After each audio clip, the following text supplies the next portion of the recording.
మావ నేను వీడియోస్ చేస్తున్నా కదా మావ, ఈ వీడియోస్ చూసి నాకు తెలిసిన వాళ్ళ ఫ్రెండ్ మావ, అయితే ఆ అమ్మాయి చెప్పిందంట ఈ అన్న చాలా బాగా వీడియోస్ చేస్తున్నాడు అని చెప్పేసి ఆ అమ్మాయి చెప్పిందంట మావ.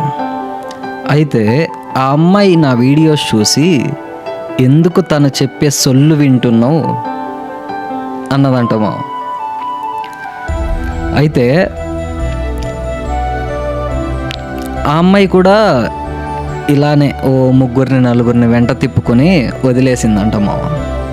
అలాంటి వాళ్ళకి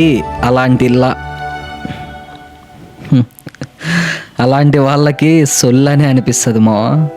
కానీ మీ అందరి కోసం నేను చెప్తున్నా మావ, నేను చేసే నా వీడియోస్ని చూసి అట్లీస్ట్ మావ ఒక్కరు మోటివేషన్ అయ్యి బ్రతికినా కూడా చాలా సంతోషమే మావ. అందరికంటే హ్యాపీ పర్సన్ నేనే మావ. థ్యాంక్ యూ సో మచ్ మావ, నా వీడియోస్ చూస్తున్నందుకు, నన్ను ఇలా సపోర్ట్ చేస్తున్నందుకు. మీకోసం వీడియోస్ చేస్తూనే ఉంటా. ఎవ్వరు చెప్పినా నేను తగ్గనైతే తగ్గను మావ.